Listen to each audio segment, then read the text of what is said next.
Je donne maintenant la parole à M. Jean-Claude Modipe Mandongo de Démocratique République de Congo. Il est vice-ministre de l'Intérieur, Sécurité et Affaires coutumières. Monsieur le haut-commissaire, mesdames et messieurs, mon pays, la République démocratique du Congo, avait souscrit 9 engagements en 2019 lors de la tenue du premier forum sur les réfugiés et du segment de haut niveau sur l'apartheid. À ce jour, 3 engagements ont été totalement réalisés et d'autres ont connu de progrès substantiels, à l'instar de l'inclusion de réfugiés dans le système national, même si des efforts doivent encore être faits à cet effet. Pour rappel, à fin septembre 2023, le monde compte plus de 114 millions de personnes déplacées de force, véritablement un triste record.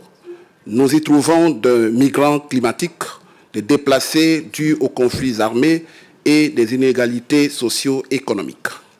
C'est pourquoi une recherche commune de causes directes et indirectes des déplacements en masse de personnes est nécessaire pour remédier à ces désastres. Car prévenir les déplacements est sans conteste un objectif louable. Lorsque déplacées, les personnes se trouvent dans des situations où les risques de s'appauvrir et de se voir privés de leurs droits humains sont encore plus élevés. Il ne fait aucun doute qu'une telle situation mérite d'être évitée.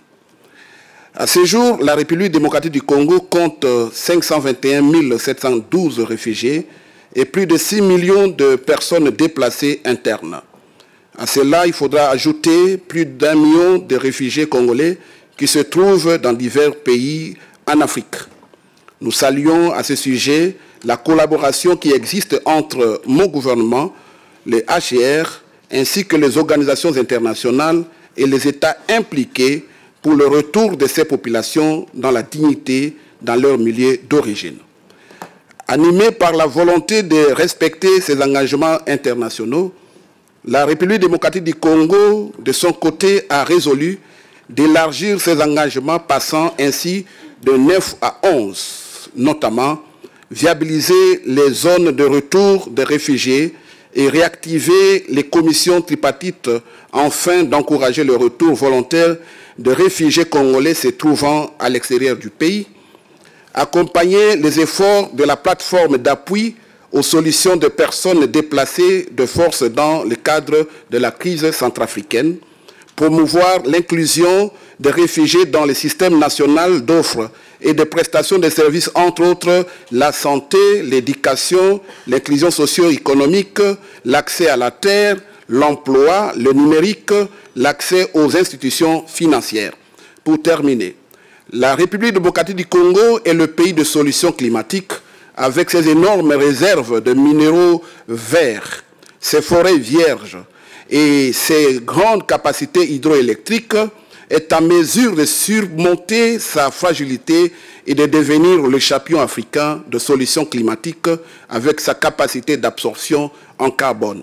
Cela mérite l'attention de la communauté internationale pour préserver et sauvegarder cet écosystème en péril suite aux conflits armés dans le cadre de partage de responsabilités et de charges. Je vous remercie.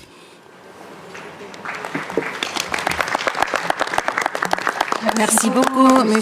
Mandongo de la République démocratique du Congo.